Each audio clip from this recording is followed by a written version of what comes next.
আবিরের আদুরে ভঙ্গির কথোপকথন শুনে মেঘ লজ্জায় নুয়ে পড়েছে। মুখ দিয়ে আর কোনো কথাই বের হচ্ছে না। মেঘের দুই গাল লাল হয়ে গেছে, নাকের ডগায় ঘাম জমে চিকচিক করছে।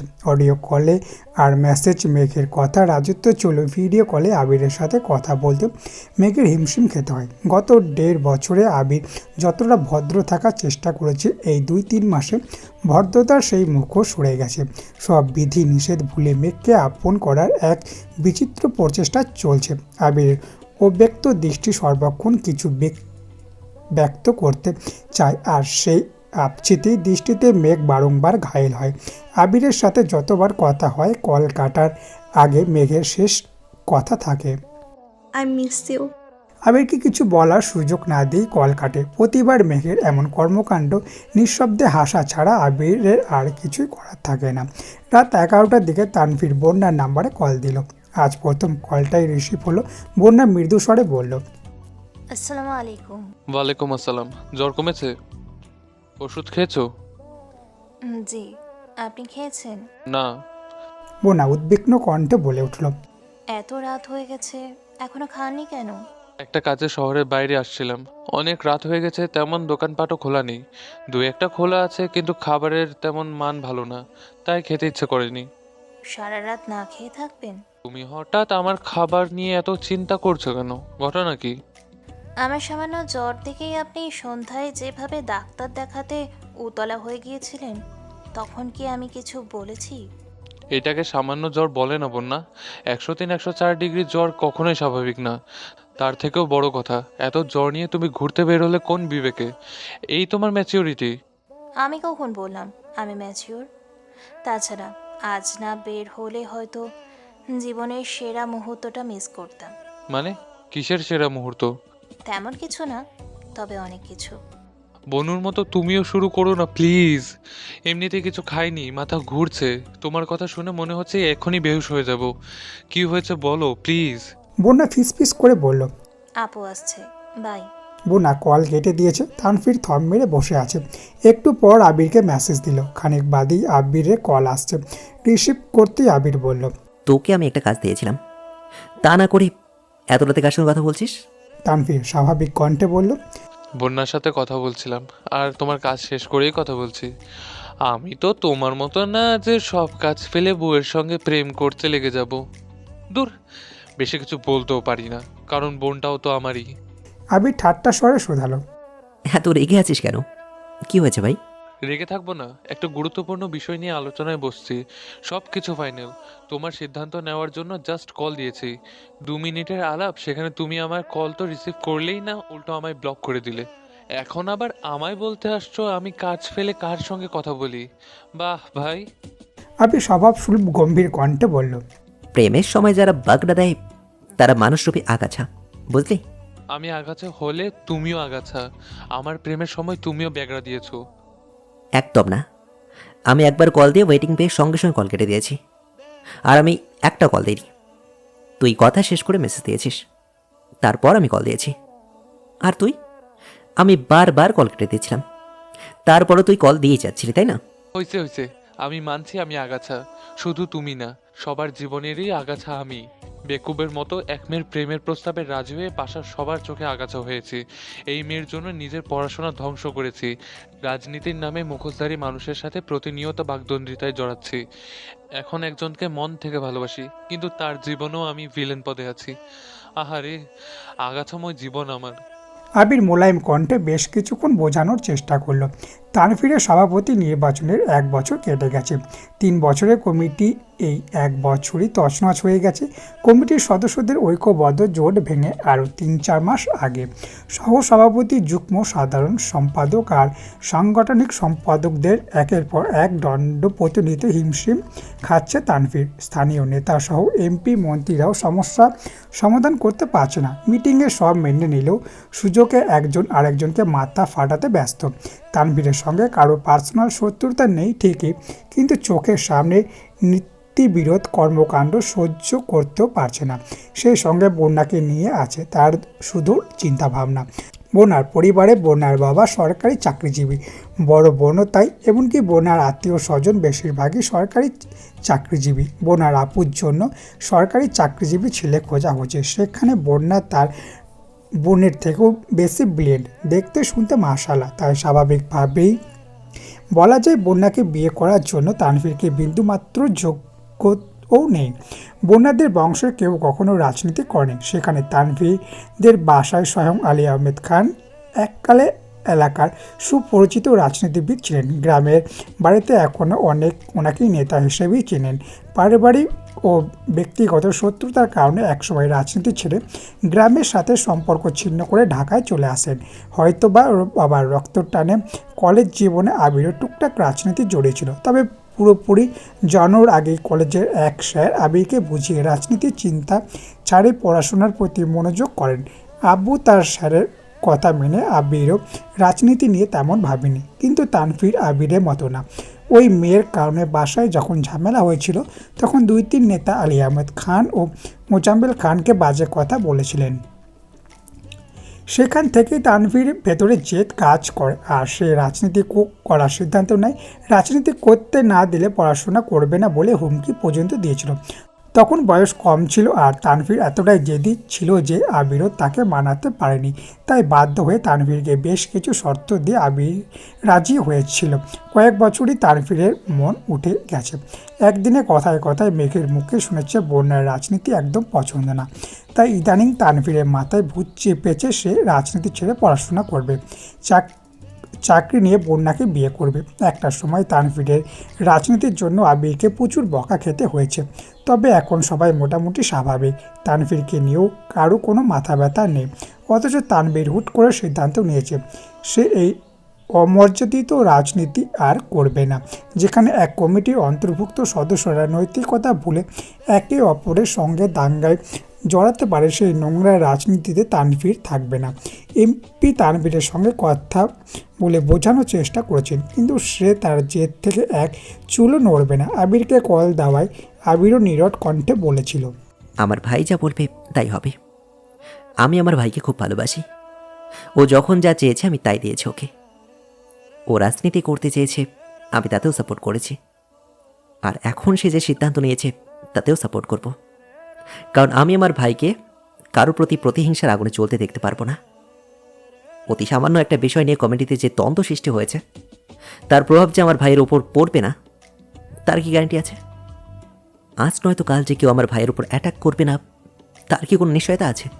এমপি আবিরকে বোঝাতেও ব্যর্থ হয়েছে। ওনাদের ইচ্ছে ছিল তানভীরকে সভাপতি পদে রেখে বাকি কিছু সদস্য যুক্ত করে জেলাভিত্তিক নতুন করে কমিটি গঠন করে ফেলা, কিন্তু তানভীর রাজি না থাকায় নতুন করে আবারও সব কিছু করতে হবে সেসব ভেবেই সবাই কিছুটা চিন্তিত। আগামী সপ্তাহে মিটিং ডাকা হয়েছে, সেদিন সব কিছু ঠিকঠাক হলে কমিটি ঠিক থাকবে, না হয় অফিসিয়ালি কমিটি বাতিল করা হবে। তানভীরের সেসব চিন্তা নেই, আর তানভীরকে ব্যস্ত রাখতে আবির ইচ্ছে করেই অফিসের কাজ সহ বেশ কিছু কাজের জন্য তানভীরকে চাপে রাখছে। দুপুর থেকে রাকিবের ফোনে রিয়া আর জান্নাত এক নাগাড়ে কল দিয়েই চলেছে। বাধ্য হয়ে 4টে নাগাদ রাকিব অফিস থেকে বেরিয়ে বাসার উদ্দেশ্যে রওনা দিল। রিয়া আজ সারাদিন ধরে মেঘের জন্য রান্না করেছে, সেগুলোই রাকিবকে দিয়ে পাঠাবে। রিয়ার সঙ্গে সঙ্গে জান্নাত তো বায়না ধরেছে মেঘের জন্য খাবার পাঠাবে। রাকিবের কিছুই জানতো না। অফিস থেকে এসে এত আয়োজন দেখে হতভম্ব হয়ে গেছে, কারণ জিজ্ঞাসা করায় রিয়া বলেছে মেঘের আব্বু বিয়েতে রাজি, সেই খুশি তাদের সামান্য আয়োজন। আবিরের আব্বু রাজি হলে বিশাল আয়োজন করবে। রিয়ার কথা শুনে রাকিব রীতিমতো আশ্চর্যজনিত হয়েছে। মেঘের আব্বু আবির মেঘের সম্পর্কে রাজি, এটা রাকিব জানে না, অথচ রিয়া জান্নাত জানে। এটা ভেবেই হতাশ হচ্ছে। ফ্রেশ হয়ে আবিরকে কল দিল। আবির কল রিসিভ করতেই রাকিব বলল, ভালোই তো, হ্যাঁ শ্বশুরকে রাজি করিয়ে ফেলছিস, কাল বাপকেও রাজি করিয়ে ফেলবি, পরশু বউকে নিয়ে বিদেশে পাড়ি জমাবি। এদিকে তোর যে রাকিব নামের একটা বন্ধু ছিল সেটা বেমালুম ভুলে যাবি, বন্ধুত্বের সম্পর্ক ভেঙে দিবি। আবির দীর্ঘশ্বাস ছেড়ে বলল, 7 বছরের দূরত্বে যে বন্ধুত্ব ভাঙেনি 5 মাসে সে বন্ধুত্ব ভাঙবে। আর শ্বশুর যে রাজি তোকে কে বলেছে? জান্নাত আর রিয়া বলল, তারা এই খুশিতে সারাদিন ব্যাপী রান্না করেছে তোর বউকে খাওয়ানোর জন্য। মানে কি এসবের? মানে রাখ, আগে বল তোর শ্বশুর কি আসলে রাজি? কথা বলছিস তুই? তুই কি পাগল হয়েছিস? এখন কথা বলে উপায় আছে? একদিন রিয়াক্ট করেই জিতে আছি। রাগে 6 মাসের হুমকি তো দিয়েছে ঠিকই, কিন্তু মানলে বিশ্বাস কবে না সব ভুলে বিয়ের আলোচনা শুরু করে দেন। আর এখন যদি আমি এখান থেকে এই কথা তুলি না, দেখা যাবে কাল সকালে মেয়ের বিয়ের জন্য তোড়জোড় শুরু করে দিয়েছেন। জান্নাতকে কি বলছিস তাহলে? জান্নাতের সাথে মজা করছি। সে কাল ভাবির মতো আচরণ করেছে, তাই আমিও দেবরের মতো দুষ্টমি করেছি। পুরোটা দুষ্টমি ছিল এমনটা নয়, কারণ আমার শ্বশুরের এমন আচরণ আমাকেও বেশ ভাবাচ্ছে। কেন, কি হয়েছে? আমি রাগ করে বাসা থেকে চলে যাওয়ার পর থেকে চাচু অনেক শান্ত হয়ে গেছেন। মেঘের বিয়ের জন্য নিচেই উঠে পড়ে লেগেছিলেন, আবার নিচেই চুপ হয়ে গেছেন। এমন কেন করলো আমি জানি না, তবে সন্দেহ করছি। এত বছর আব্বুর সাথে আমার রেগুলার কথা হতো। চাচুর সঙ্গে 7 দিনে 1 দিন কিংবা 15 দিনে 1 দিন 2 মিনিটের জন্য কথা হতো। অথচ এবার আমি এখানে আসার পর থেকে আব্বুর থেকে বেশি চাচুর সঙ্গে কথা হচ্ছে। রেগুলার 2 বেলা করে উনি নিজেই ফোন দেন। এমন না যে শুধু প্রজেক্টের জন্য উনি চিন্তিত, এমনিতেই খোঁজ নেন কী করছি, খাচ্ছি কিনা ঠিক মতো, কবে ফিরবো, শরীর ঠিক আছে কিনা, আর অনেক কিছু। আগে যেসব কথা আব্বু বলতো সেসব কথা এখন চাচু বলেন। ওনার এমন আচরণে মাঝে মাঝে মনে হয় আমি আসার সময় ওনার মেয়েকে সাথে নিয়ে আসি। ওনার মেয়েকে যেন সুখে রাখি এবং তার সাথে যেন ভালো ব্যবহার করি, সেই জন্যই 2 বার ফোন দিয়ে অ্যালার্ট করে দেন।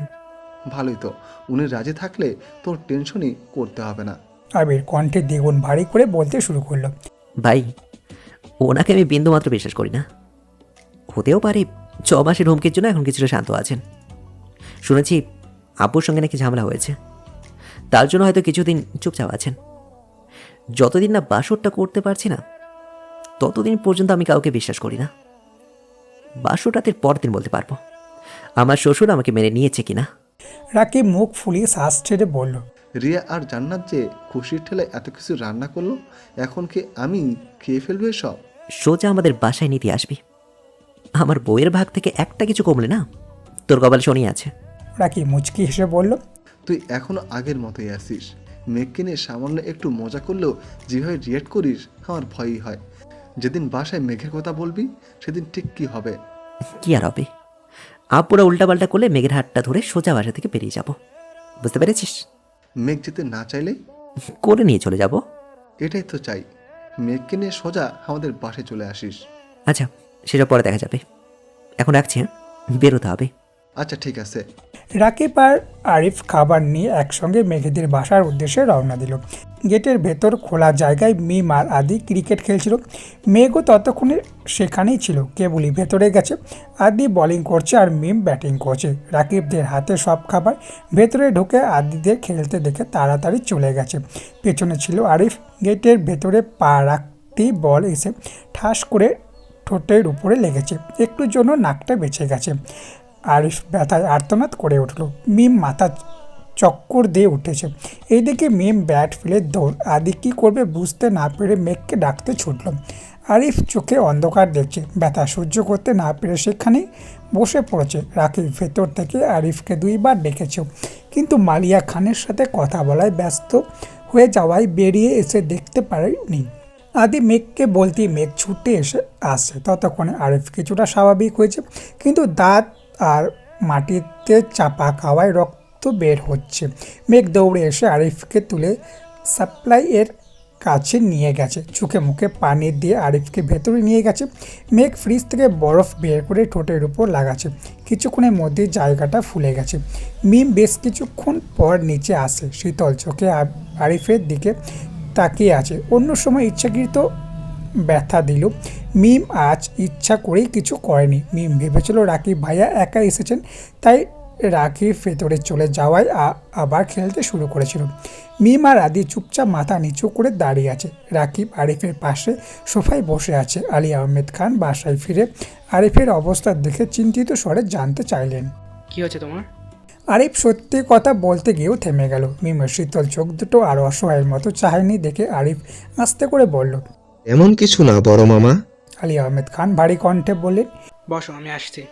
মিম ভয়ে আরও বেশি সিটিয়ে গেছে। বড় আব্বু জোর গলায় জিজ্ঞাসা করেই আরিফ বলে দেবে। বড় আব্বু জানতে পারলে ওদের যে কী হাল করবে সেই ভেবেই মিমের হাত পা কাঁপছে। কিছুক্ষণ পর তানভীর আসছে। রাকিব তানভীরের সাথে কথা বলতেই তানভীরের রুমে চলে গেছে। মেঘ রান্নাঘরে শরবত করছে আর মালিয়া খান ওদের জন্য নাস্তা রেডি করছেন। মিম সেখান থেকে এক গ্লাস শরবত নিয়ে আরিফের কাছে গেল। মিম চোখ নামিয়ে শীতল কণ্ঠে বলল, সরি, আমি আপনাকে সত্যি দেখিনি, হুট করে এসে ঢুকেছেন আর বলটাও সে সময় লেগেছে। আরিফ অগ্নি দৃষ্টিতে তাকিয়ে আগে ফুঁসতে ফুঁসতে বলল, আমি জানি তুমি ইচ্ছে করে এমন করেছো। আমি তোমার কি ক্ষতি করেছি যে তুমি সব সময় আমার সাথে এমন আচরণ করো? মিম ধীর কণ্ঠে বলল, আপনি বিশ্বাস করুন, আমি ইচ্ছে করে এমনটা করিনি। মিথ্যাবাদী মেয়ে, চুপ করো। বড় মামা, আসলে আমি সব বলে দিব। মিমের এবার রাগ উঠে গেছে। হাতে থাকা গ্লাসের সবটা শরবত শেষ করে গ্লাস রাখতে রাখতে রাগান্বিত স্বরে বলল, আপনি আমায় ভয় দেখাচ্ছেন? কি ভাবছেন আমি খুব ভীতু? একদমই না, আমি কাউকেই ভয় পাই না। আমার কারণে ব্যথা পেয়েছেন, তাই মানবতার খাতিরে সরি বলতে আসছিলাম। এখন বুঝতে পার আপনি এই সরির যোগ্যই না। মিম রাগে গজগজ করতে করতেই নিজের রুমে চলে গেছে। আরিফ আর রাকিব নাস্তা করে সন্ধ্যার আগেই বেরিয়েছে। এরই মধ্যে রাকিবের ফোন দিয়ে রিয়ার সাথে ভিডিও কলে কথাও বলেছে মেঘ।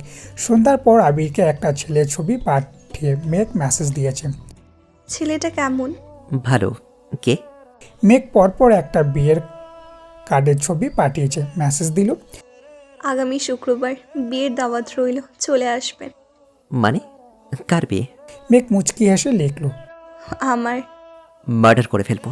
মেঘ কতকগুলোর হাসির ইমোজি পাঠিয়ে লিখল, মার্ডার করতে হলেও আপনাকে আমার সামনে আসতে হবে। বিয়ের দিন দেখা হচ্ছে তাহলে। আবির এবার কল দিল। মেঘ ভয়ে কল রিসিভ করছে না, কারণ কল রিসিভ করলেই বকা খেতে হবে।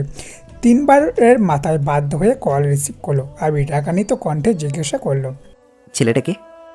বয়ফ্রেন্ড কার? আমা রাগাবি না আমায়। ছেলেটাকে সেটা বল। বললাম তো বয়ফ্রেন্ড। কার? আমার বান্ধবী মায়ের বয়ফ্রেন্ড। কার্ড কার? মায়ের বিয়ে শুক্রবার, সেটারই কার্ড। বারবার নিজের কথা কেন বলছিলি? আমার বিয়ের কথা শুনে কতটা খুশি হন তাই দেখছিলাম। আবির জিভ দিয়ে ঠোঁট ভিজিয়ে মোলায়েম কণ্ঠে বলল, বিয়ে করার খুব শখ না তোর?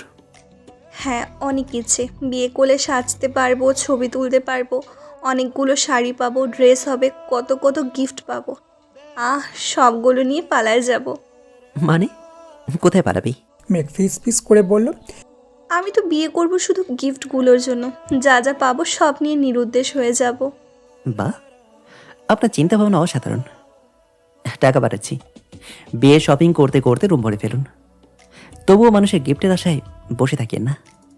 আপনি বুঝতে পারছেন না, বিয়ের জিনিসপত্র নিয়ে পালানোর মজাই আলাদা। আবির দীর্ঘ নিঃশ্বাস ছেড়ে মনে মনে বিড়বিড় করলো। জিনিসপত্র না নিলেও আপনাকে নিয়ে আমি পালাবো, এটা নিশ্চিত। আবির কিছু বলছে না দেখে মেঘ মোলায়েম কণ্ঠে বলল, একটা কথা বলি? হুম। বলছিলাম, না থাক। কি হয়েছে? বিয়েতে যেতে যাচ্ছিস? মেঘ চোখ বড় করে ভীত কণ্ঠে বলল, আসলে মায়া খুব জোর করছে, না করে দিব। না করতে হবে না, যাস, সমস্যা নেই। আর কে কে যাবে? বন্যা মানে বন্যা, আমি, মিম আর পাখি। তানবীর ভাইয়া যেতে চাইলে যাবে। ভাইয়াকে আর আপনাকেও দাওয়াত দিয়েছে। সে আমাকে চেনে? হুম। আচ্ছা, যেখানেই যান সাবধানে থাকবেন। জি অবশ্যই। আল্লাহ হাফেজ। শুক্রবার মিম মেঘ পূর্ণাকে নিয়ে বিয়ে খেতে গেছে। পাখি আলাদাভাবে ওর হাজবেন্ডদের সাথে গিয়েছে। মেঘ তানভীরকে যেতে বলেছিল, এমনকি মায়া নিজেও ফোন দিয়ে তানভীরকে বলেছে, কিন্তু তানভীর যেতে রাজি হয়নি। ছোট বোনের বান্ধবীর বিয়েতে যাওয়াটা তানভীরের কাছে কেমন যেন লাগে। পাখির বিয়েতেও তানভীর যায়নি। মেঘ, মিম আর বন্যা বিয়ে বাড়ি থেকে খাওয়া দাওয়া করে ঘুরে ফিরে বন্যাকে বাসায় দিয়ে সন্ধ্যার দিকে বাসায় পৌঁছেছে। আজ বাড়ির পরিবেশ অন্যরকম। আবির যাওয়ার এতদিন পর 3 ভাই একসঙ্গে বাড়িতে উপস্থিত হয়েছে। 3 ভাই সোফায় বসে চা খাচ্ছেন আর গল্প করছেন। মেঘ আর মিম একসঙ্গে সালাম দিল। মোজাম্মেল খান উঠে গিয়ে দুজনের মাথায় হাত বুলিয়ে ঠান্ডা কণ্ঠে শুধালেন, কেমন আছিস তোরা? আলহামদুলিল্লাহ, আপনি কেমন আছেন? আলহামদুলিল্লাহ ভালো। তোদের জন্য জামা নিয়ে আসছি, দেখ পছন্দ হয় কি না। মেঘ আর মিম জামা পেয়ে খুশিতে গদগদ হয়ে রুমে চলে গেছে। ফ্রেশ হয়ে কিছুক্ষণ পর নিচে এসে সবার সঙ্গে গল্প করতে বসেছে। গল্প কিছুই না, ওনারা কথা বলছেন, মেঘ আর মিম বসে বসে শুনছেন। তানভীর ছাড়া এখানে সবাই উপস্থিত আছে। কিছুক্ষণ বাদে তানভীরও নিচে আসছেন। অনেকদিন পর ভাইদের পেয়ে আলী আহমেদ খান মন খুলে কথা বলছেন। মোজাম্মেল খান তানভীরের উদ্দেশ্যে শান্ত কণ্ঠে শুধালেন, শুনলাম তুমি নাকি রাজনীতি করবে না? জি, হঠাৎ এই চিন্তা মাথায় ঢুকলো কিভাবে? এমনিতেই।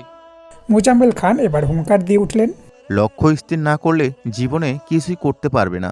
এই যে ভাই ভাই করো, ভাইয়ের থেকে কিছু তো শিখতে পারো। আমাদের কোম্পানির বেশিরভাগই দায়িত্ব একা সামলিয়েও নিজের কোম্পানি দাঁড় করে ফেলেছে। শুধু তাই নয়, এই যে গত 2 মাস রাজশাহী আর চট্টগ্রাম ছিলাম, আমার তেমন কোনো কাজই করতে হয়নি। আবির অলরেডি সব কিছু গুছিয়ে রেখে গেছে, এমনকি ওখানে থেকেও প্রতিনিয়ত এখানের খোঁজ খবর নিচ্ছে। আর তুমি কি করছো? একবার পড়াশোনা ছেড়ে দিচ্ছ, আবিরের কথায় এখনও নামমাত্র পড়াশোনা করছো। হুট করে রাজনীতির ভূত মাথায় চাপা, এখন আবার বলেছো রাজনীতি করবে না। তুমি আসলে কি চাও? কি করবা জীবনে? এমন করলে কোনো মেয়ের বাবাই তোমার কাছে মেয়ে দিবে না। তানভীর মনে মনে বিড়বিড় করছে, কোনো মেয়ের প্রয়োজন নেই আমার, শুধু বন্যা হলেই হবে। আমি পড়াশোনা করে সরকারি চাকরি নিয়ে বন্যাকে বিয়ে করব।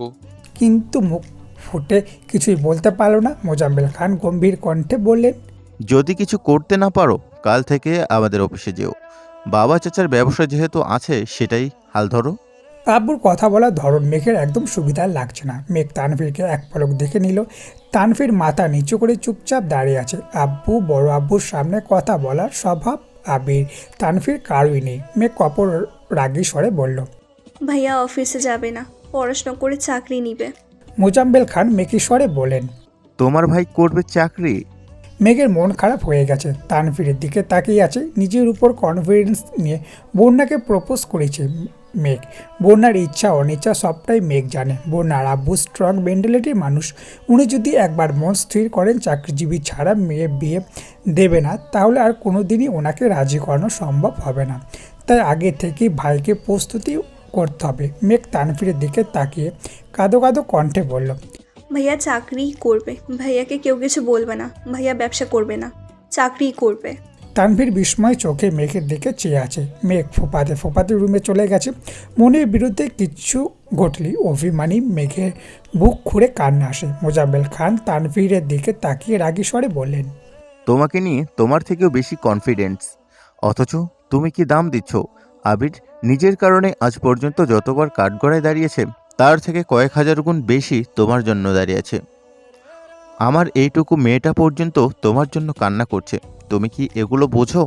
তোমার কি করা উচিত? ওদের মুখে একটু হাসি ফোটানো। আলী আহমেদ খান কোমল কণ্ঠে বলেন, বাদ দে, বাসায় ফিরে ছেলেটাকে না বকলে কি তো শান্তি লাগে না? মোজাম্মেল খান চিন্তিত স্বরে বললেন, তোমার তো চিন্তা নাই, একমাত্র ছেলে, তাও আবার প্রতিষ্ঠিত। আবির কি তো ছেলে না? আবির আমার ছেলের মতোই, কিন্তু তানভীর আমার ছেলে। ওর ভবিষ্যৎ নিয়ে আমাকে ভাবতেই হবে। আলী আহমেদ খান হুঙ্কার দিয়ে উঠলেন, ছেলে মেয়েদের মাঝে বিবাদ সৃষ্টি করিস না। আবির, তানভীর, মেঘ, মিম আদি প্রত্যেকে আমাদের সন্তান। কেউ কারোর থেকে বেশি আদরের না, সবাই সমান। বাঘবন্দিতা চলল কিছুক্ষণ। আলী আহমেদ খান তানভীরকে রুমে যেতে বলেছেন। এদিকে মেঘ কাঁদতে কাঁদতে ঘুমিয়ে পড়েছে। তানভীর ডাকতে এসে ঘুমাচ্ছে দেখে চলে গেছে। আবিরকেও জানিয়ে দিয়েছে। রাত 1:30 নাগাদ মেঘের ফোন ভাইব্রেশন হচ্ছে। 2 বার বাজতেই মেঘ ঘুমের মধ্যে কল রিসিভ করলো। অপর পাশ থেকে আবিরের আতঙ্কিত কণ্ঠস্বর আসলো, মেঘ, এই মেঘ, তুই ঠিক আছিস? আবিরের গলা কাঁপছে, কণ্ঠস্বর ভেজা। মেঘ থতমত খেয়ে বলল, হ্যাঁ, আপনার কি হয়েছে? আবির কথা বলতে পারছে না, চাপা কান্নার শব্দ আসছে। মেঘ শোয়া থেকে উঠে বসে উদ্বিগ্ন কণ্ঠে শুধালো, আবির ভাই, একটু থেমে আবারও শুধালো, কি হয়েছে আপনার? কাঁদছেন কেন? আবির কিছু না বলে কল কেটে দিয়েছে। মেঘ দ্রুত ওয়াশরুম থেকে মুখ ধুয়ে এসে নেট অন করে তাড়াতাড়ি আবিরকে ভিডিও কল দিল। খানিক বাদে আবির কল রিসিভ করলো। বৈদ্যুতিক বাতির আলোতে আবিরের রক্তব চোখে চোখ পড়তেই মেঘের শরীর কম্পিত হলো। ফ্যাকাশে চেহারা, গালে পানির দাগ, চোখের নিচে ভিজে আছে এখনো। লাইটের আলোতে চিকচিক করছে। মেঘ আর্তনাদ করে উঠল, কি হয়েছে আপনার? জানি না। ঘুমাইছিলেন? হুম বাজে স্বপ্ন দেখেছেন? হুম ভয় পাইছেন? আবির ভুরু কুচকে মেঘের দিকে তাকিয়ে শীতল কণ্ঠে উত্তর দিল, আর একটু হলেই আত্মাটা বেরিয়ে যেত। মেঘ নির্বোধের মতো আবিরের দিকে তাকিয়ে আছে। হঠাৎ ঠোঁট বাঁকিয়ে মুচকি হেসে বলল। আপনি না খুব সাহসী, এত ভয় পেলে হবে? আবির চোখ মুখে রাশবাড়ি কণ্ঠে জবাব দিল। পৃথিবীর সবার কাছে আমি সাহসী হলেও আমার মন জানে একজনের জন্য আমার হৃৎপিণ্ডটা ঠিক কতটা দুর্বল। তার কিছু হলে আমি সত্যি মরে যাব। আবিরের নির্দেহ আঁকি যুগলে অসহায়তার ছাপ। মেঘ গভীর নিবৃষ্টের ন্যায় আবিরের জলশক্তি নয়নের প্রাণে তাকিয়ে আছে। হৃৎপিণ্ডের তীব্র কম্পনে মেঘের গায়ে রক্ত প্রবল বেগে টকবক করছে। আবির নিঃশ্বাস ভারী হয়ে গেছে, অনবরত তিত্তির করে ঠোঁট কাঁপছে, মাথা থেকে ঘামের রেখা কপালে পাশ বেয়ে গড়িয়ে পড়ছে। আবিরের শীতল দুই চোখ মেঘের অভিমুখে। মেঘ আনমনে অত কিছু ভেবে হঠাৎ পল্লব ঝাপটে প্রশ্ন করল। কি স্বপ্ন দেখেছেন? সংকটপূর্ণ পরিস্থিতিতে মেঘের প্রশ্ন শুনে নড়ে উঠল আবির, তবে তখনও গভীর দৃষ্টিতে চেয়ে আছে। থমথমে গলায় উত্তর দিল। দুঃস্বপ্নের কথা বলতে নেই, আর আমি মরে গেলেও এই স্বপ্ন সত্যি হতে দেব না। মেঘ ঠোঁট উল্টে চোখ গোল গোল করে অসহায় মুখ করে চেয়ে আছে। আবির পরক্ষণেই বলে উঠল। আচ্ছা শোন, জি। তোর শরীর কেমন এখন? আলহামদুলিল্লাহ ভালো। এখনো শ্বাসকষ্ট হয় বা অন্য কোনো সমস্যা? শ্বাসকষ্ট হয় না, তবে অন্য সমস্যা আছে। আবির উদ্বিগ্ন কণ্ঠে শুধালো। কী সমস্যা? আগে কেন বলিসনি? একটু থেমে আবারও বলে উঠল। আমি তানভীরকে বলে রাখবো কাল সকালে মামনিকে নিয়ে ডাক্তারের। এরই মধ্যে মেঘ আবেগীময় কণ্ঠে বলল। কাউকে অতিরিক্ত মিস করার সমস্যা। কোন ডাক্তার দেখাবো বলুন? আবিরের কথা বন্ধ হয়ে গেছে। মেঘের এমন কথায় আবিরের চোখ মুখে খানিক উজ্জ্বলতা ফুটে উঠেছে। নিদারুণ অনুভূতির এরকম বক্ষ স্পন্দন বাড়াতে ব্যস্ত। আবির নিশ্চুপ হয়ে চেয়ে আছে অনুরূপ সেই মুখমণ্ডলে। মেঘ আহ্লাদি কণ্ঠে আবারও শুধালো। বলুন না কোন ডাক্তার দেখাবো? আবির ভুরুকুচকে গুরুভার কণ্ঠে বলল। সব বিষয় না মজা করিস না মেঘ, শারীরিক কোনো সমস্যা হলে ডাক্তার দেখাস প্লিজ। অভিমানের দমকা হাওয়া বয়ে গেল মেঘের মনে। মেঘ ঠোঁট উল্টে কাঁদো কাঁদো কণ্ঠে জানতে চাইল। মানসিক সমস্যা হলে কি করব?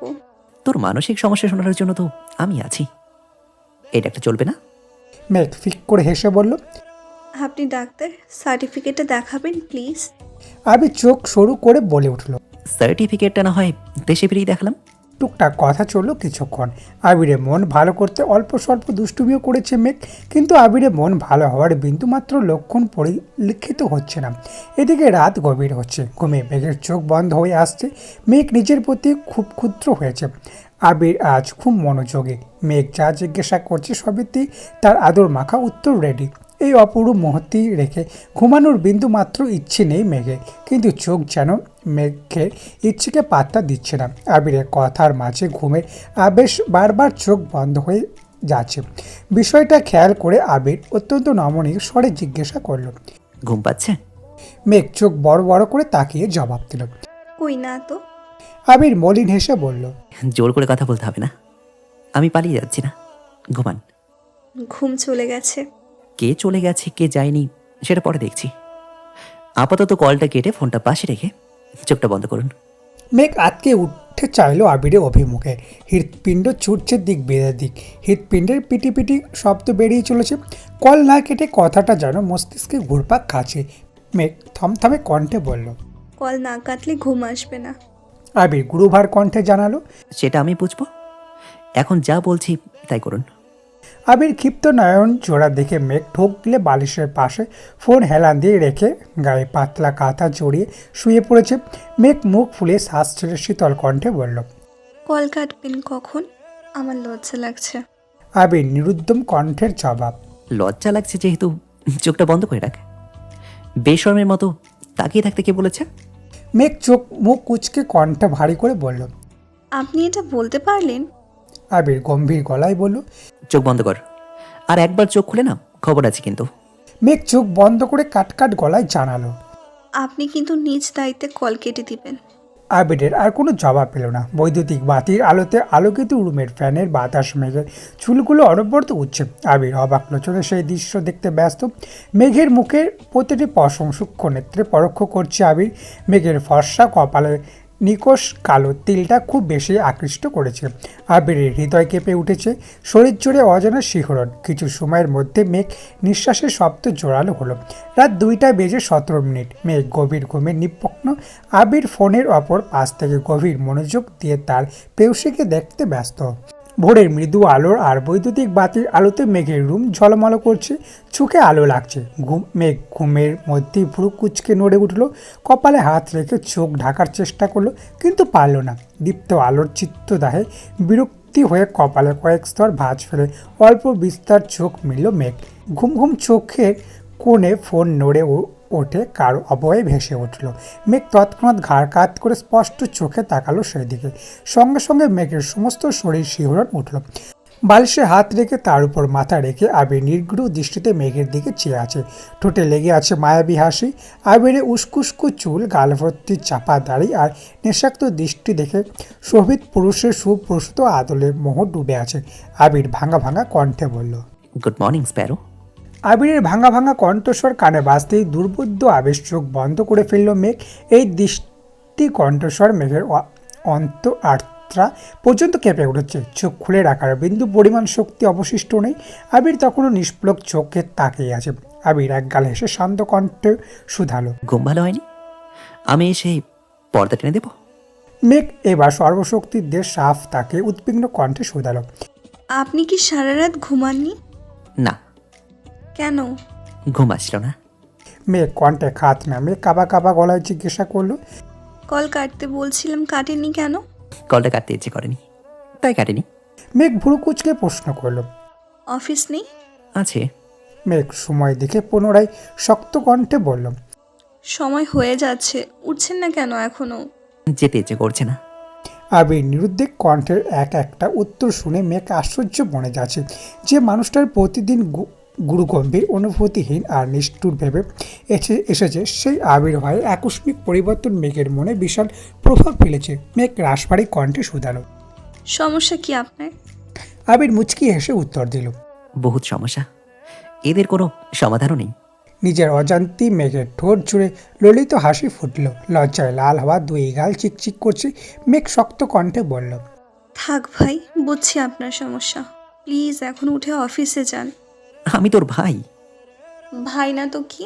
মেঘের মুখে এমন প্রশ্ন শুনে আবির ভেতরে ভেতরে চলে উঠল। গম্ভীর মুখ করে সূক্ষ্ম নেত্রে তাকে উক্তি কণ্ঠে বলল, আমি তোর বাবার দাদুর নাতির ছেলে হতে পারি, কিন্তু তোর ভাই না। ওকে, বাই। আবির কল কেটে দিয়েছে। মেঘ আহমকের মতো বসে আছে। আবির যে ভাই ডাকার খুব রাগ করে ফোন কেটেছে এটা বুঝতে সময় লাগলো না মেঘের, কিন্তু এটাও বুঝতে পারছে না আবির ভাই আর শুধু ভাই এর মধ্যে পার্থক্য ডাকে। বেশ কিছুক্ষণ বসে থেকে চটজলদি উঠে রুম গুছিয়ে ফ্রেশ হতে চলে গেল। অজু করে ফজরের নামাজ পড়ে ছাদে গিয়ে কিছুক্ষণ হাঁটাহাঁটি করে রুমে আসলো। এরই মধ্যে আবিরের আর কোনো কল আসলো না। মেঘের মনে বেশ কিছু প্রশ্ন উদ্দীপিত হচ্ছে। রুমে কিছুক্ষণ পায়চারি করে এক বুক সহসা নিয়ে অডিও কল দিল। কল বাজতে বাজতে কেটে গেছে। মেঘ এবার চেয়ারে হেলান দিয়ে বসে ভিডিও কল দিল। কয়েক সেকেন্ডের মধ্যে রিসিভ হলো। দেখেই বোঝা যাচ্ছে সদ্য শাওয়ার নিয়ে বেরিয়ে কোনো রকমে কলটা রিসিভ করেছে আবির। এখনও ঘন ঘন নিঃশ্বাস ফেলছে। আবিরের জলশক্তি উন্মুক্ত শরীর, কোমরে বাঁধা সাদা টোয়াইল, আবিরের ভেজা চুল, লুমিস বুক আর নির্দেশ পেট দেখে মেঘ যতশ্রিত দৃষ্টি সরিয়ে নিল। ঢোক গিলে উষ্ণ শ্বাস ছেড়ে বলল, সরি, অসময়ে কল দিয়ে ফেলেছি। আবির মেকি স্বরে বলল, সরি বললেই কি আমার মান ইজ্জত ফেরত পাবো? মেঘ চোখ নামিয়ে উদ্বিগ্ন কণ্ঠে বলল, আমি বুঝতে পারিনি, সরি।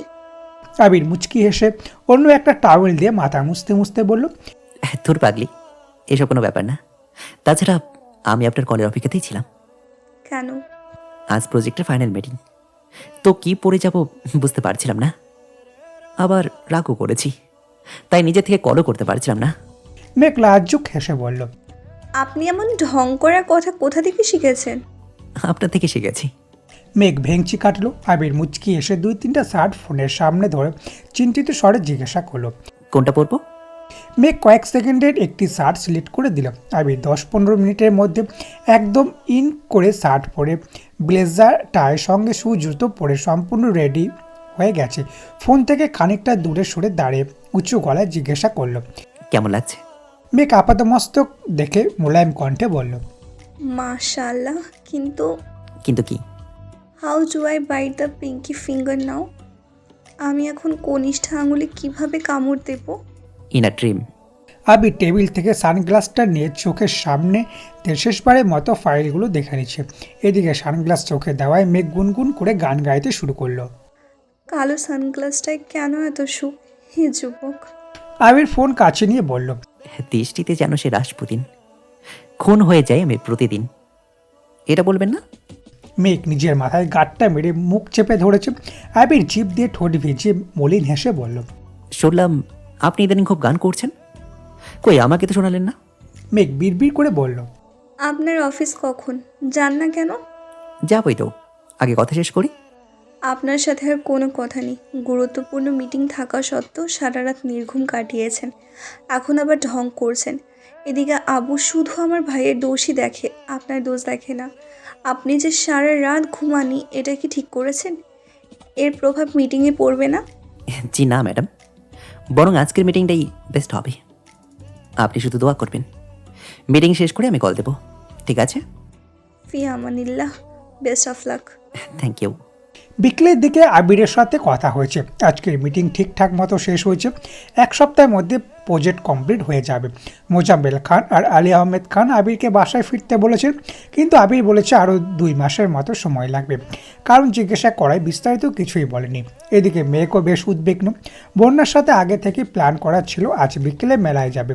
বন্যা রেডি হয়ে বিকেলের দিকে বেরিয়েছে ঠিকই, কিন্তু মেঘ আবিরের উপর অভিমান করে ফোন বন্ধ করে ঘুমিয়ে পড়েছে।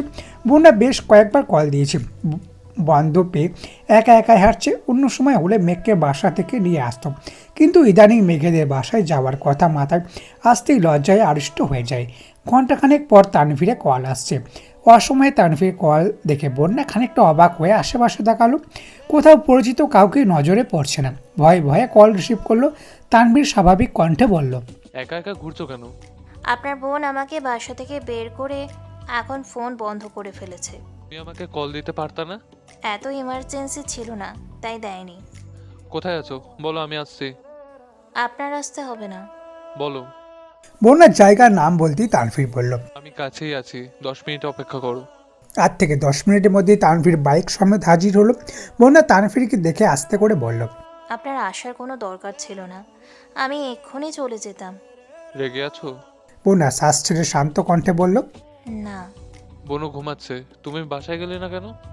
আর নয়তো আমাকে কল দিতে, আমি বনুকে নিয়ে আসতাম। আমি বাইরে আছি এটা আপনাকে কে বলছে? বনু কল দিয়েছিল, বলেছে ওর বের হওয়ার মুড নেই, তোমাকে যেন মেলায় নিয়ে যাই। বন্যা কপাল গুটিয়ে ধীর কণ্ঠে বলল। আমি মেলায় যাব না। মনে মনে মেয়েকে কিছুক্ষণ বকে নিল। তানভীর সব সময়ের মতো গম্ভীর কণ্ঠে বলল, বনুর কথা আমি অমান্য করলে বাসায় তুলকালাম কাণ্ড করে ফেলবে। এমনিতেই বাসায় আমাকে কেউ সহ্য করতে পারে না, এই অবস্থায় বনুকে রাগালে আমার নিশ্চিত বাসা থেকে বের করে দিবে। বন্যা কিছু না বলে চুপচাপ দাঁড়িয়ে পশ্চিমী আকাশের পানে তাকিয়ে আছে। সূর্য আপন গতিতে নিজ গন্তব্যে ছুটছে। আজকের আকাশ অন্যান্য দিনের থেকেও অনেক বেশি সুন্দর। তানভীর বন্যার দিকে তাকিয়ে মৃদু স্বরে বলল। যাবে না? বন্যা রক্তিম আকাশের পানে তাকিয়ে থেকে উত্তর দিল, আজকের আকাশটা খুব বেশি সুন্দর, কোথাও যেতে ইচ্ছে করছে না। বন্যার দৃষ্টি লক্ষ্য করে তানভীরও আকাশের পানে তাকালো। গাঢ় নীল রঙের আকাশে মেঘেদের আনাগোনা। পাখির আপন গতিতে উড়ে যাচ্ছে দেখে মনে হচ্ছে তাদের বাড়ি ফেরার বড্ড তারা। গোধূলি লগ্নের সূর্যটা বরাবরই মতোই রক্তিম। তানভীর কয়েক মুহূর্তেই আকাশ দেখে আচমকা ঘুরে দাঁড়িয়েছে। বন্যার কাছাকাছি স্টিলের বেষ্টনীতে মৃদুভাবে হেলান দিয়ে বন্যার অভিমুখে তাকালো। সূর্যের বিক্ষিপ্ত আলোক রশ্মিতে বন্যার মুখ লাল হয়ে আছে। তানভীর বন্যার দিকে অপলক দৃষ্টিতে তাকিয়ে থেকে বেশ সময় নিয়ে অত্যন্ত নমনীয় কণ্ঠে বলল, নীল অম্বরের ভাজে ভাজে তোমার নামে সন্ধ্যা সাজে। বন্যা আকস্মিক আর চোখে তাকাতেই তানভীর নড়ে উঠল। কাজল পরিহিতা টান টান চোখ দুটো যেন দৃষ্টিতেই তানভীরের মতো শক্তপোক্ত ছেলে সত্তাকে বিলীন করে ফেলবে। বন্যা কোনো কথা না বলে পরপর 2 বার ভুরু নাচালো। তানভীর মুচকি হেসে এপাশ ওপাশ মাথা নেড়ে অন্যদিকে মুখ করে তাকালো। বন্যা তানভীরের দিকে লাজুক হাসল। ফোন ভাইব্রেট হতেই বন্যা ফোনের দিকে তাকালো। মেক মেসেজে আমার ভাইকে দিয়ে দিলাম, দেখে রেখো। বন্যা ছোট্ট করে মেসেজ পাঠালো। ওকে ননদিনী। আকস্মিক পেছন থেকে একটা মেইলি কণ্ঠস্বর কানে বাজল। মায়াবী কণ্ঠের ডাক। তানভীর এর সঙ্গে সঙ্গে বন্যা ঘুরে তাকালো। বোরকা পরা এক মেয়ে, চোখ হাত পা ছাড়া কিছুই দেখা যাচ্ছে না। বন্যা ভ্রুক্ষেপহীন নির্বিকির ভঙ্গিতে দাঁড়িয়ে আছে। মেয়েটা একটু এগিয়ে এসে জিজ্ঞাসা করলো, কেমন আছো? তানভীর কপালে কয়েক স্তর ভাঁজ ফেলে বন্যাকে এক পলক দেখে ভারী কণ্ঠে প্রশ্ন করলো, কে আপনি? আমাকে চিনতে পারছো না? আপনাকে চেনার কথা ছিল নাকি? মেয়েটা এবার চোখ নামিয়ে শীতল কণ্ঠে বলল। আমি আয়েশা, চিনতে পেরেছো? আকস্মিক তানভীরের চোয়াল শক্ত হয়ে গেছে, কপালে আরও কয়েকটা ভাঁজ পড়ল, দু চোখ ও আগ্নেয়গিরি লাফার নাই টকবক করছে, উক্ষি পটে ব্যথায় অনুভব হচ্ছে। বন্যা তখনও স্বাভাবিক দৃষ্টিতে তানভীর আর সেই মেয়েকে দেখছে। বন্যা বুঝতেই পারছে না কে এই মেয়ে। সে ভাবছে পরিচিত বান্ধবী বা অন্য কেউ হতে পারে। আয়েশা কণ্ঠে খাত নামিয়ে নমনীয় কণ্ঠে বলল। তোমাকে অনেক দিন পর দেখলাম। তানভীর মুখ ফুলিয়ে ঘন ঘন শ্বাস ছাড়ছে, চোখ মুখে তীব্র আক্রোশ। আয়েশা আবার বলল। তোমার সাথে আমার কিছু কথা ছিল, বন্যার দিকে তাকিয়ে বলল। পার্সোনাল। বন্যার এতক্ষণ কোনো কিছুর অনুভব না হলেও এবার কিছুটা রেগে গেছে, মনের ভেতরে প্রশ্ন জাগছে। কে এই মেয়ে? তানভীরের দিকে তাকিয়ে রাগান্বিত কণ্ঠে বলল। কথা বলার মতো সময় আর ইচ্ছা কোনোটাই আমার নেই। তানভীর পাশ কাটিয়ে যেতে যেতে হুঙ্কার দিল। বন্যা আসো, যেতে হবে। বন্যা ওই মেয়েকে দেখে এগুচ্ছে। তানভীর বাইক পর্যন্ত যেতে যেতে ওই মেয়ে উচ্চস্বরে বলে উঠল। তানভীর, আমি তোমাকে এখনো ভালোবাসি। তানভীর শুনেও যেন কথাটা শুনল না, রাগে হাত পা কাঁপছে। মেয়ে বললে পারছে না শুধু গায়ে হাত তুলতে। মেয়ের কথা শুনে বন্যা থমকে দাঁড়ালো, বুকের ভেতরটা আকস্মিক মোচড় দিয়ে উঠেছে। বুঝতে বাকি রইল না যে এই মেয়ে তানভীরের ex girlfriend. Tanvir bike start দিয়ে অগ্নিকণ্ঠে চিৎকার করলো। বন্যা আসতে বলছি তোমায়। বন্যা থতমত খেয়ে ছুটে গেল, চুপচাপ বসে পড়লো বাইকের পেছনের সিটে। তবে বরাবরের মতো এবারও তানভীরের সঙ্গে দ্রুত রেখেই বসেছে। কিছুক্ষণ আগেও আকাশের পানে তাকিয়ে ভাবছিল আজ থেকে বাইকে বসলে তানভীরকে ধরে বসবে, কিন্তু তা আর হলো কই। দুজনের বুকের ভেতর যে ঘূর্ণিঝড় বয়ে যাচ্ছে সেই খবর কেউ জানে না। মেলার কাছাকাছি এসে বাইক থামালো। বন্যার মেলায় যাওয়ার মতো বিন্দুমাত্র আগ্রহ নেই, আর না আছে তানভীরের। তবু মেঘের কথা মনে ঢুকলো মেলায়। বন্যা চুপচাপ ঘুরে দেখছে। মেঘের সঙ্গে অনেক কিছু কেনার প্ল্যান করেছিল ঠিকই, তবে এখন আর ইচ্ছে নেই। কিছুক্ষণ বন্যা ঘুরে চাপা স্বরে বলল, আমার বাসায় যেতে হবে। তানভীর ঘড়িতে সময় দেখে নিল। বন্যা দ্রুত হেঁটে গেটের দিকে যাচ্ছে। বন্যা 2-3টে দোকান পেরিয়ে হঠাৎ খেয়াল করলো আশেপাশে তানভীর নেই। থমকে দাঁড়িয়ে পেছনে তাকিয়ে দেখলো তানভীর দোকানে কি কিনছে। বন্যাকে দাঁড়িয়ে থাকতে দেখে দ্রুত এগিয়ে এসে বলল, তোমায় ডাকছিলাম, তুমি শোনোনি, সরি। বন্যা আবারও হাঁটা শুরু করলো। তানভীরের ঠান্ডা কণ্ঠে বলল, এইগুলো তোমার। আমার কিছু লাগবে না, ধন্যবাদ। বন্যা বেরিয়ে পড়েছে। অন্যান্য দিনের মতো তানভীর আজ জোর গলায় কিছু বলতেও পারছে না। দ্রুত এগিয়ে গেল বন্যার দিকে। বন্যার চোখ মুখ স্বাভাবিক, যেন কিছুই হয়নি। শান্ত কণ্ঠে বলল, আমি এখান থেকে রিক্সা নিয়ে যেতে পারবো। কিন্তু আমি তোমাকে একা ছাড়তে পারবো না। বন্যা মলিন হেসে মনে মনে আওড়ালো। আপনার অতীত বর্তমান হলে আপনার জীবনে এই বন্যার অস্তিত্ব থাকবে না। তানভীর বাইক স্টার্ট দিয়ে উঠতে বলল। বন্যাও বাধ্য হয়ে উঠে বসলো। কারো মুখে কোনো কথা নেই। মুখলেশ মিয়ার দোকানের সামনে আসতেই মুখলেশ মিয়া বন্যাকে ডাকতে শুরু করলেন। বন্যা নামতে বলায় তানভীর অনিচ্ছা সত্ত্বেও বাইক থামালো। তানভীরের থেকে বিদায় নিয়ে চলে যাচ্ছে। তানভীর শক্ত কণ্ঠে বলল, যদি গিফটটা না নাও তাহলে আমি এখানেই বসে থাকবো। বন্যা কিছু না বলে দোকানের দিকে এগিয়ে গেল। মুখলেস মিয়ার পাশের দোকানে বন্যার আব্বু কাপড় ইস্ত্রি করতে দিয়েছিল।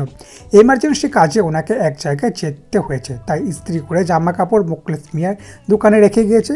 মুখলেস মিয়া কাপড় আর কিছু খাবার দিয়েছেন। বন্যা না করা সত্ত্বেও উনি জোর করেই দিয়েছিলেন। বন্যার সচরাচর বাসা থেকে বের হয় না। বন্যাদের কিছু খেতে ইচ্ছে হলে বন্যার ছোট ভাই রিদি নিয়ে যায়। মাস শেষে বন্যার আব্বু টাকা দিয়ে দেন। তানভীর বাইক থেকে ঘাড় ঘুরিয়ে রাগের চোখে সেদিকে তাকিয়ে আছে। হঠাৎ মুখলেশ মিয়ার নজরে পড়ে তানভীরের দিকে। তানভীর এর তাকানো দেখে মুখলেশ মিয়া বন্যাকে জিজ্ঞাসা করলেন, পোলায় এমনি তাকায় আছে কেন? ভাড়া দাওনি? বন্যা কিছু বলার আগে মুখলেশ মিয়া দোকান থেকে বের হতে হতে উচ্চস্বরে শুধালো, এই ছেলে, তোমার ভাড়া কত? আমি ভাড়া দিয়ে দিচ্ছি, তবু আমার বউয়ের দিকে এভাবে তাকিয়ে থাইকো না। তানভীরের মেজাজ চরম মাত্রায় খারাপ হয়ে গেছে। রাগে দাঁত কটমট করছে, দুই চোখ লাল হয়ে গেছে। বন্যার দ্রুত বেরিয়ে যেতে যেতে বলল, দাদা আমি কথা বলছি। বন্যা তানভীরের কাছে গিয়ে বিড়বিড় করে বলল, এখানে এভাবে দাঁড়িয়ে আছেন কেন? বাসায় যান প্লিজ। তুমি গিফটটা না নিলে আমি এক পাও নড়বো না। বন্যা আস্তে করে কপাল চাপড়ালো। মেঘের ভাই বলে কথা, সে তো মেঘের মতোই জেদি হবে, এটা বন্যা ভুলে গেছিল। ভেবে রাগ লাগছে। মুখলেস মিয়া দোকান থেকে ডাকলেন। সমস্যা কেন? না দাদা। বন্যা তানফিরের হাত থেকে গিফটের ব্যাগ নিয়ে গম্ভীর কণ্ঠে বলল। এবার এখান থেকে যান প্লিজ, আবু দেখলে সমস্যা হবে। তানভীর কথা না বাড়িয়ে মুখলেশ মিয়ার দিকে তাকিয়ে থাকতে থাকতে গলি থেকে বেরিয়ে চলে গেছে। এদিকে মেয়ে কাবিরের উপর রাগ করে ফোন আর অনই করেনি। আম্মুর ফোন থেকে তানভীরকে কল দিয়েছিল। সন্ধ্যার পর নিচে এসে নুডলস পকোড়া বানাতে শুরু করলো। মিম আর আদি আগে থেকেই রেডি হয়ে বসে আছে। আবির বাসার সবার সঙ্গে কথা বলতে বলতে মেঘের কথাও জিজ্ঞাসা করলো। আকলিমা খান রান্নাঘরে এসে মেঘের দিকে ফোন ধরে একগাল হেসে বললেন, সে এখন রেসিপি শিখতে ব্যস্ত, 8-10 পদের পাকোড়া বানানো শিখে ফেলেছে। আবির মেঘের দিকে তাকিয়ে ঠোঁট কামড়ে হেসে বলল, পকোড়াতে লবণ দেয় তো? মেঘ ফোঁস করে উঠল। আকলিমা খান কপট রাগী স্বরে বলল, মেয়েটাকে কেন রাগাচ্ছ বলো তো? আবির শান্ত কণ্ঠে বলল, কেউ যদি বিজ্ঞ হয়েও অজ্ঞের মতো আচরণ করে তো আমি কি করব? রাখছি। কাকিয়া লবণীর বিষয়ে আটকে থাকলেও আবিরের কথায় মিনিং মেঘ ঠিকই বুঝেছে। তাড়াতাড়ি কাজ শেষ করছে যেন রুমে গিয়ে আবিরকে কল দিতে পারে। এরই মধ্যে তানভীর বাসায় আসছে। চোখ মুখ কালো হয়ে আছে। মেঘকে রান্নাঘরে দেখে শান্ত কণ্ঠে বলল, বনু, এক কাপ কফি করে দিবি? আনছি। মেঘ কফি আর পকোড়া নিয়ে খুশিতে গদগদ হয়ে হাজির হলো। তানভীর চোখ মুখ দেখে উৎপিষ্ট কণ্ঠে জিজ্ঞাসা করলো, কি হয়েছে ভাইয়া, কোনো সমস্যা? না। মেঘ ভয়ে বুক কাঁপছে। বন্যার সাথে যদি ঝগড়া করে তাহলে কি হবে? মেঘ শক্ত কণ্ঠে জিজ্ঞাসা করলো, ভাইয়া বলো কি হয়েছে, বন্যা কোথায়? ওকে বাসার কাছে দিয়ে আসছি। তাহলে আর কি হয়েছে, তুমি এত রেগে আছো কেন? তানভীর কফির কাপে চুমুক দিয়ে কাপ সামনে রেখে আস্তে করে বলল, আজ আয়েশার সঙ্গে দেখা হয়েছিল? আয়েশা নাম শুনি চমকে উঠল মেঘ। প্রশস্ত আঁখির যুগল আরও বেশ প্রশস্ত করে গম্ভীর কণ্ঠে প্রশ্ন করল, থাপ্পড় দিয়েছো? না। মেঘ আকস্মিক সোফায় ঘুষি শুরু করলো। পরপর বেশ কয়েকটা ঘুষি দিতে দিতে চেঁচিয়ে উঠল, তোমাকে আমি বলেছি সামনে পেলে চোখ বন্ধ করে থাপ্পড় দিবে, তুমি থাপ্পড় দিলে না কেন? তানভীর তড়িৎ বেগে উঠে মেঘের দুই হাত শক্ত করে ধরে বলল, একটু ঠান্ডা হয়ে কথা তো শুনবি। তুমি থাপ্পড় দাওনি কেন? পাবলিক প্লেসে মেয়েদের গায়ে হাত তোলাটা শোভা পায় না। ইস, আমি কেন গেলাম না আজ? ওই মেয়েটাকে কয়েকটা থাপড়িয়ে দিয়ে আসতাম। বন্যা কোথায় ছিল? বন্যাও দেখেছে? বন্যার সাথেই ছিল, কিন্তু কিছু জিজ্ঞেস করেনি। মেঘ দীর্ঘ নিঃশ্বাস ছেড়ে বিড়বিড় করে বলল, শেষ, আমার সব শেষ। তানভীর সূক্ষ্ম নেত্রে তাকিয়ে জিজ্ঞাসা করলো, বিড়বিড় করছিস কি? কিছু না, হাত ছাড়ো, রুমে যাব। ঘুষাঘুষি করবি না তো? ঘুষাঘুষি করে নিজের হাত ভেঙে কি করব? যার নাক মুখ ভাঙা দরকার তারটাই যদি না ভাঙতে পারি। বুঝছি তুমি কিচ্ছু পারবা না, আবির ভাইকে বলতে হবে। তানভীর হাত ছেড়ে ভীত কণ্ঠে বলল, প্লিজ ভাইয়াকে এখন কিচ্ছু বলিস না। এই ঘটনা ভাইয়া শুনতে পারলে আমার কপালে বহুত দুর্গতি আছে। ঠিক আছে, বলবো না। মেঘ রুমে এসে ফোন অন করতেই বন্যার কল আসলো। বন্যা একে একে সব ঘটনা খুলে বলল। মেঘ যতটা সম্ভব বোঝানোর চেষ্টা করেছে। পরপর আবিরকে কল দিল। আবির কল রিসিভ করে শক্ত কণ্ঠে ধমক দিল, এই মেয়ে, তুই এত নির্বোধ কেন? হ্যাঁ, আমি কি করেছি? কথা না শুনে না বুঝে ফোনটা বন্ধ করে বসে আছিস। এই শুনবো আর কি বুঝবো? আপনি যেই কাজে গিয়েছিলেন সেই কাজ শেষ, তবুও আপনি বাসায় ফিরবেন না, এটাতে কি বুঝবো আমি? আমি শুধুমাত্র প্রজেক্টের কাছে এতদিনের জন্য এত দূর আসিনি। বাংলাদেশে টানা 3টে প্রজেক্ট করলেই এটা সমান বেনিফিট পেতাম। সব ছেড়ে এখানে এসে পড়ে থাকতাম না। আমি আমার প্রয়োজনে আসছি, আর প্রজেক্টটা শুধুমাত্র আমার বাহানা ছিল। যে প্রজেক্ট 15 দিনে শেষ করতে পারতাম সেটা কমপ্লিট করতে 3 মাসের উপরে সময় নিচ্ছি, যেন আপ্পু চাচু কিছু বুঝতে না পারে। Got it? আপনি কেন গিয়েছেন? কি প্রয়োজন আপনার? আমার টাকার প্রয়োজন। মেঘ কপাল কুঁচকে বলল, আপনার কত টাকা প্রয়োজন? আপনি আমাকে একটা ক্রেডিট কার্ড দিয়েছিলেন, মনে নেই? ওটাতে অনেক টাকা আছে, আপনি এখান থেকে টাকা নিতে পারতেন। আমার এত টাকা লাগেই না। আবির মুচকি হেসে বলল, ওইটা শুধুমাত্র তোর, আর ওখানে প্রতি মাসে একটা নির্দিষ্ট অ্যামাউন্ট পাঠানো হচ্ছে শুধু তোর জন্য। তোর যা ইচ্ছে হয় তাই কিনিস, আরও বেশি প্রয়োজন হলে শুধু একবার জানাস। আমার টাকার বিশেষ কোনো প্রয়োজন নেই, আপনি এগুলো নিয়ে যান, তবুও চলে আসেন প্লিজ। আবির শ্বাস ছেড়ে শীতল কণ্ঠে বলল, কেন বুঝতে পারছিস না? আমার লাখ টাকার প্রয়োজন না, আরও বেশি প্রয়োজন। তাহলে কত প্রয়োজন? কোটি। হোয়াট? কোটি টাকা দিয়ে আপনি কি করবেন? দরকার আছে। এত টাকা কে দিবে আপনাকে? আমার টাকা আমি নিতে এসেছি, কে দেবে আবার কি? এখানে স্থানীয় এক ফ্রেন্ডের বাবা বড় বিজনেসম্যান। ওনার কথা মতো আমরা দুজন স্টুডেন্ট থাকাকালীন ছোট ছোট বেশ কয়েকটা কোম্পানিতে শেয়ার কিনেছিলাম, যদি সব কিছু উনি ম্যানেজ করে দিয়েছিলেন। আমি দেশে যাওয়ার আগে সবগুলো শেয়ারের অ্যামাউন্ট একসাথে করে আঙ্কেলের কোম্পানিতে কিছুটা শেয়ার কিনে গিয়েছিলাম, কারণ আমার কাছে ওনারাই একমাত্র বিশ্বস্ত মানুষ ছিলেন। এখন আমার টাকার প্রয়োজন। আঙ্কেলকে জানানোর পর আঙ্কেল এখানে আসতে পারেন। কোম্পানির বেশ কিছু কাজ পেন্ডিং আছে, সেগুলো কমপ্লিট করতে পারলে আমি যত আশা করেছি তার থেকেও বেশি দামে আমি সেটা বিক্রি করতে পারবো। তানভীর আর রাকিব ব্যতীত এই কথা কেউ জানে না। আজ তোকে বলছি, আব্বু আর চাচু এসব জানতে পারলে কিভাবে রিয়াক্ট করবেন আমি জানি না, তাই প্রজেক্টের নাম করে এখানে এসেছি। মেঘ সব কথা শুনে রাশভারী কণ্ঠে বলল, শেয়ারটা বিক্রি না করলে হয় না? আপনার এত কি প্রয়োজন? প্রতিনিয়ত মানুষকে আমি যোগ্যতার প্রমাণ দিয়ে বাঁচতে পারবো না। আমি সব মায়াজাল কাটিয়ে একটা স্বচ্ছ জীবন কাটাতে চাই।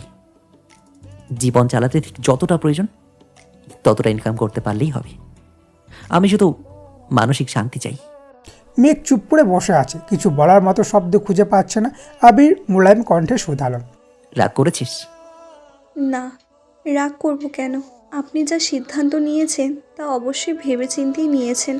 বাসার কাউকে এই ব্যাপারে কিচ্ছু বলিস না প্লিজ। আচ্ছা ঠিক আছে, রাখি এখন। আচ্ছা। আজ সকাল থেকে আলী আহমেদ খান ও মোজাম্মেল খানের মধ্যে মনোমালিন্য চলছে। সারাদিন খাওয়া নেই, যে যার রুমে শুয়ে আছেন। বাসার সবার চেষ্টা করেও রাগ ভাঙাতে পারেনি।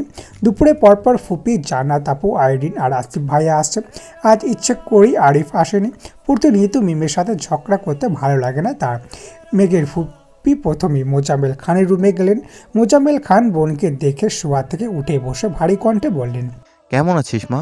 কেমন থাকবো? এই বয়সে এসে তোমরা ভাইয়ে ভাইয়ে কোন দ্বন্দ্বে মেতেছো? আমি কি বলবো, ভাইজানের যা মনে চাই তাই করছে, কিন্তু কিছু বললেও উনি রেগে যান, বোঝার চেষ্টা পর্যন্ত করেন না। জানিসই তো ওনার স্বভাব, যা বলবে তাই করবে। সমস্যা কি নিয়ে? সমস্যা তো অনেক কিছুই নিয়ে। আমার ছেলেকে শাসন করলেও দোষ, আবার না করলেও দোষ। মেয়েকে কিছু বললেও দোষ, আবার না বললেও দোষ। আগে আবির অফিস সামলে নিত, তাই অফিসের বিষয়ে এত কথা আমার শুনতে হতো না। এখন আবির নেই, কাজের একটু এদিক ওদিক সেদিক হলেই রাগ। আমরা নাকি গুরুত্ব দেই না। উনি একা পরিশ্রম করে সব কিছু করেছেন, উনি যা বলবে তাই হবে। আরও কত কিছু। ভাইজান কি কোনোভাবে সংসার ভাঙার কথা বোঝাতে চাচ্ছেন? এই কথা ভুলেও ভাইজানের সামনে বলিস না। আমি সেদিন রাগে বলে ফেলেছিলাম। তুমি বললে সংসার ভাগ করে ফেলি, বলেছি না মরেছি। আমার সাথে তো কথাই বলে না, এমনকি এটাও বলতেছেন আমার ছেলে আমার মেয়ে দুইজনই ওনার। ছেলে মেয়েদের ব্যাপারে কিছু বলার অধিকার পর্যন্ত আমার নেই। ইকবালই ভালো, তার এসব বিষয়ে কোনো চিন্তাভাবনা নেই। তানভীর, আবির কি বলে? আবিরের সঙ্গেও ঝামেলা নেই। মাহমুদা খান চিন্তিত স্বরে জিজ্ঞাসা করলেন, আবিরের সঙ্গে আবার কিসের ঝামেলা? প্রজেক্ট শেষ, তবু আবির দেশে আসছে না। তাছাড়া সেদিন আবির আমার পক্ষে দুটো কথা বলেছিল, সে এর আগে আবিরের সঙ্গেও কথা বলে না। এখন করণীয় কি? দেখ তুই মানতে পারিস কি না। মাহমুদা খান মোজাম্মেল খানের রুম থেকে বেরিয়ে আলী আহমেদ খানের রুমে গেলেন। রুমে ঢুকতেই আলী আহমেদ খান গম্ভীর কণ্ঠে বললেন, তুইও কি তার পক্ষে কথা বলতে আসছিস? না ভাইজান, আমি আপনার মুখে শুনতে চাই, ঘটনা কি? ঘটনা কিছুই না, মোজাম্মেলের অত্যাচার আর সহ্য হচ্ছে না। কেন? ভাই কি করেছেন? তানভীরের সাথে ওর কি শত্রুতা আমি জানি না, কথায় কথায় ছেলেকে বকাবকি করে। আমি কিছু বলতে গেলে আমার ছেলের সাথে তুলনা দেয়। আমার ছেলে প্রতিষ্ঠিত হয়ে গেছে, ওর ছেলে বেকার, কিছুই ঠিকমতো করতে পারছে না। কোথায় আমি আমার ছেলেকে নিয়ে গর্ব করব, উল্টো সে গর্ব করে। সে সারাক্ষণ আমার পিছনে লাগে। এই যে ছেলে মেয়েগুলোর মধ্যে দ্বন্দ্ব লাগাচ্ছে, ওরা কি সারা জীবন একসাথে থাকতে পারবে? আমি এজন্য সেদিন রাগে বলেছিলাম, ওর মতো চিন্তাভাবনা আমার থাকলে আমি একা এই সংসারটাকে এতদূর টানতে পারতাম না। এই সংসার আমার, এখানে আমার অধিকার সবচেয়ে বেশি। আমি যা বলবো তাই হবে। আমি বোঝাতে চেয়েছি ওর উল্টাপাল্টা আচরণগুলো যেন পরিবর্তন করে, অথচ সে বুঝেছে আমি সংসার ভাঙতে যাচ্ছি। এই জন্য আমিও বলছি ও যদি চায় বাড়ি থেকে চলে যেতে পারে, কিন্তু তানভীর, মেঘ, ওদের মা আমার বাড়িতে থাকবে। ওদের উপর বাবার অধিকার খাটাতে যেন না আসে। আলী আহমেদ খানের কথা শুনে মাহমুদা খান আনমনি হেসে উঠলেন। বোনের হাসি দেখে আলী আহমেদ খান রাগী স্বরে বললেন, এভাবে হাসছিস কেন? আমি কি হাসির কথা বলেছি? মাহমুদা খান হাসি থামিয়ে মৃদু স্বরে বললেন, তোমরা এখনো ছোটবেলার মতো অভিমান করো, এটা দেখেই হাসি পাচ্ছে। তোমার জায়গা থেকে তুমি নিজেকে ঠিক মনে করছো, ওইদিকে ভাইয়ের জায়গা থেকে ভাই নিজেকে ঠিক মনে করছে। এই সব দেখে ছোটবেলার একটা ঘটনা খুব মনে পড়ছে। কোন ঘটনা? একবার তোমার ক্রিকেট ব্যাট ভেঙে ফেলায় তুমি আর ভাই বাড়িতে তুমুল ঝগড়া শুরু করেছিলে। তুমি বলেছিলে মোজাম্মেল ভাই ভাঙছে, আর ভাই বলেছিল সে ভাঙেনি। সেই নিয়ে এক পর্যায়ে তোমাদের মধ্যে হাতাহাতি শুরু হয়ে গিয়েছিল। আমি আর আম্মা কোনোভাবেই তোমাদের থামাতে পারছিলাম না। আব্বা বাড়িতে এসে তোমাদের এই মারামারি দেখে রাগে কুড়াল নিয়ে মারতে আসছিল। দুই ভাই সেই যে পালিয়েছিলে, রাত 10টার উপরে বেজে গিয়েছিল, বাড়িতে আসছিলে না। আমি আর আব্বা তোমাদের খুঁজতে খুঁজতে হয়রান হয়ে যাচ্ছিলাম। তারপর নদীর ধারে একটা গাছের নিচে পেয়েছিলাম, তাও দুজন একসাথে। তুমি গাছে হেলান দিয়ে ঘুমিয়েছিলে, আর ভাই তোমার কোলে ঘুমাচ্ছিল। মনে আছে ভাইজান? আলী আহমেদ খান একগাল হেসে বললেন, হ্যাঁ মনে আছে। সেদিন বাড়ি থেকে পালিয়ে রাস্তার মাঝখানে গিয়ে দুই ভাই আবার ঝগড়া লাগছিলাম। বেশ কয়েকজন মিলে আমাদের থামিয়ে কি হয়েছে জিজ্ঞেস করেছিল। তখন আমরা সব ঘটনা খুলে বলেছি। তারপর এক ছোট ভাই বলেছিল ইকবাল আমার ব্যাট নিয়ে খেলতে গেছিল, আর ওইখানে গাছের সাথে বাড়ি খেয়ে ব্যাটটা ভেঙে গেছে। আমরা দুই ভাই তখন অসহায়ের মতো তাকিয়েছিলাম। সেদিন থেকে আজ পর্যন্ত আমি ওর গায়ে হাত দেইনি। আমি মোজাম্মেলকে অনেক ভালোবাসি, সে আমার ভাইয়ের থেকে বন্ধু বেশি। যখন গ্রাম ছেড়ে সব কিছু ছেড়ে শহরে আসছিলাম, তখন মোজাম্মেল ছাড়া আমার আর কেউই ছিল না। সে বন্ধুর মতো সবসময় আমার পাশে থেকে সাহস দিয়েছে। ওর সাথে আমার সম্পর্ক আজীবন থাকবে ইনশাআল্লাহ। কিন্তু ওর কিছু কিছু কাজ আমার সত্যি খারাপ লাগে। আমি মানছি তানভীর একটু বেখেয়ালি, ওর নিজের লক্ষ্য স্থির করে তারপর কিছু করা উচিত। তাই বলে এটা না সারাক্ষণ উঠতে বসতে ছেলেকে বকবে। তার থেকে বড় কথা, তানভীরকে বোঝানোর জন্য তানভীরের সামনে প্রতিনিয়ত আবিরের প্রশংসা করাটা আমার পছন্দ নয়। তানভীরের বয়স কম, রকচটা, জেদি। সে একমাত্র আবিরের কথা একটু আধটু মানে। ওর মনে যদি একবার উল্টোপাল্টা কিছু ঢুকে যায়, তখন কি আবিরের সাথে বন্ধুত্বপূর্ণ সম্পর্কটা থাকবে? মাহমুদা খান চাপা স্বরে বললেন, তানভীর আর আবিরের সম্পর্ক তোমাদের থেকেও অনেক বেশি স্ট্রং। ওরা এসব সামান্য বিষয়ে মাথা ঘামায় না। তারপরও আমি ভাইকে বলে দিব যেন তানভীরের সাথে বাজে ব্যবহার না করে। শুনলাম আবিরের সাথেও কথা বলছো না কেন? ও আবার কি করেছে? অনেক কিছু করছে, কয়টা শুনবি? আমার বাধ্য ছেলে অবাধ্য হয়ে গেছে, এটাই মূল কথা। তার কাজ শেষে দেশে আসতে বলেছি, এখন আসতে পারবে না। রমজানের আগে থেকে বিয়ের কথা বলছি, কিন্তু সে বিয়েও করবে না। কিভাবে কি করে একমাত্র সেই জানে, আর আল্লাহই জানে ভালো। আমার ছেলে আগে এমন ছিল না। এতগুলো বছর যাবৎ আমি যা বলেছি তাই করেছে। এমনকি আবিরের কিছু লাগলে আমি চাওয়ার সাথে সাথে দ্বিধাহীনভাবে আমার কাছে চেয়েছে। ও যা বলেছে আমি তাতে রাজি হয়েছি, সব অনুমতি আমি দিয়েছি। তাহলে এখন এত দূরত্ব কেন হচ্ছে? গত 3 বছরে কি এমন হলো যে আমার ছেলের মধ্যে এত পরিবর্তন চলে এসেছে? মাহমুদা খান শ্বাস ছেড়ে উষ্ণ স্বরে বললেন, ছেলে বড় হচ্ছে, প্রতিনিয়ত মাথায় কত কত প্রেশার ঢুকছে।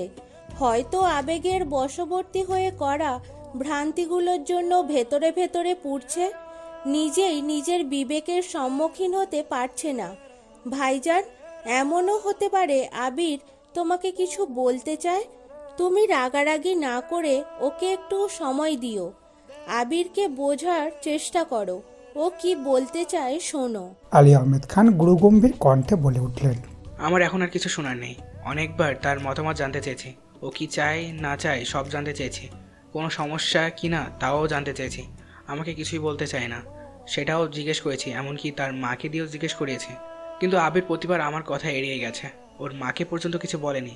এখন ওর মনের কথা জানার আর কোনো আগ্রহ আমার নেই। আলী আহমদ খান কাউকে কোনো ব্যাপারে এত সুযোগ দেন না। সে আমার ছেলে বলে আমি তাকে অনেক ছাড় দিয়েছি, কিন্তু আর সম্ভব না। এমন সময় মোজাম্মেল খান দরজায় দাঁড়িয়ে মোলায়েম কণ্ঠে বললেন, ভাইজান আসবো? আলী আহমেদ খান সেদিকে তাকিয়ে ধীর কণ্ঠে বললেন, চলে যাচ্ছিস নাকি? আমি কোথাও যাচ্ছি না, খিদা লাগছে, খাবো, তাই তোমাকে নিতে আসছি। আর হ্যাঁ, আমি সত্যি দুঃখিত ভাইজান, তোমাকে ওইভাবে কথাটা বলিনি। আমার মনে আসছিল তাই মুখ ফুসকে বেরিয়ে গিয়েছিল। খিদে লেগেছে, খেতে যা, আমাকে বলার কি আছে? বলছি কারণ আজকে দুপুরের রান্না স্পেশাল মানুষজন করেছে।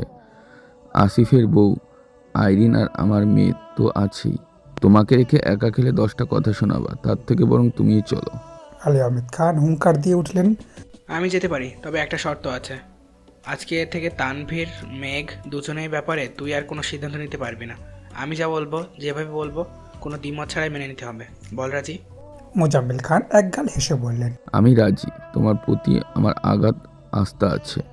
আমি ভুল করলে আমার ভাই কখনো ভুল করতে পারে না। আর হ্যাঁ, আমি কিন্তু আমার চ্যালেঞ্জ জিতেই গেছি, তাই বাসা ছাড়ার প্রশ্নই আসে না। আলী আহমেদ খান গম্ভীর কণ্ঠে বললেন।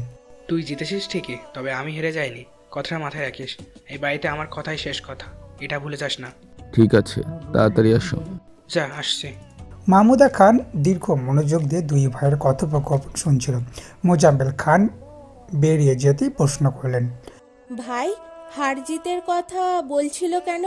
ওর তো স্বাধীন কাজই এটা। আমার কোনো কথা ঠিক হয়েছে, কোনটা ঠিক হয়নি, এসব নিয়ে তার গবেষণা। কয়েকদিন যাবত এক প্রজেক্ট নিয়ে লাগছে। আমি বলেছিলাম শেষ করতে পারবে না, এখন শেষ করে ফেলেছে, তাই জিতছে বলে খুশি হচ্ছে। অথচ সেই প্রজেক্টেও আমার ছেলে হেল্প করেছে। এটা এখন বললে আবার রাগ করে বসে থাকবে, তার থেকে খুশি হচ্ছে হোক। তোরা আসছিস, অনেকক্ষণ হয়েছে, চল খেতে যাই। মাহমুদা খান বসা থেকে উঠতে উঠতে বললেন। ভাইজান আবিরের সাথে একটু কথা বলিয়েন। আচ্ছা।